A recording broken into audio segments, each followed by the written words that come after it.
रुग्णालयाची उभारणी ज्यांनी केली, ज्यांनी दवाखाना नावारूपाला आणला, त्या डॉक्टर शिरीष वळसंकर यांच्या हाती सध्या फक्त ओपीडीचेच अधिकार होते.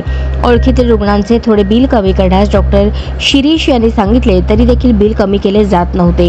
त्यांच्या रुग्णालयातील त्यांचे अधिकार कमी केले होते.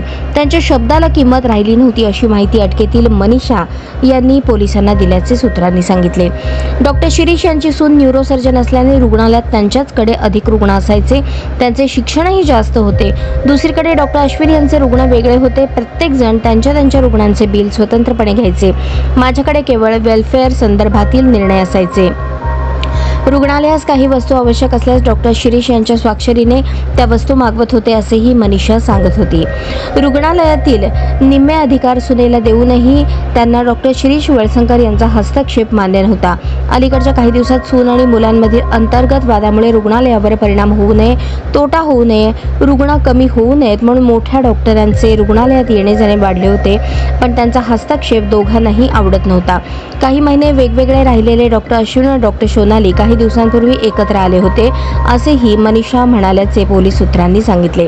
5 दिवसांच्या पोलीस कोठडीत मनीषाने याच बाबी सतत पोलिसांना सांगितल्या.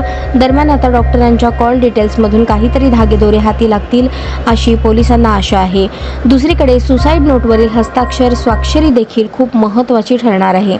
त्यातून डॉक्टर शिरीष यांच्या आत्महत्येला अटकेतील मनीषा की अन्य कोणी कारणीभूत आहे हे स्पष्ट होणार आहे. डॉक्टर शिरीष वळसंकर यांच्या खिशात सापडलेली सुसाईड नोट त्यांच्याच हस्ताक्षरातील आहे का याच्या पडताळणीसाठी पोलिसांनी गुरुवारी रुग्णालयातून डॉक्टरांचे हस्ताक्षर आणि स्वाक्षरी असलेली काही कागदपत्रे ताब्यात घेतली आहेत. त्यावरील हस्ताक्षर एकच आहे का या पडताळणीसाठी कागदपत्रे हस्ताक्षर तज्ज्ञांकडे पाठवण्यात आली आहेत. त्याचा रिपोर्ट पुढील आठवड्यात मिळेल असे पोलिसांनी सांगितले.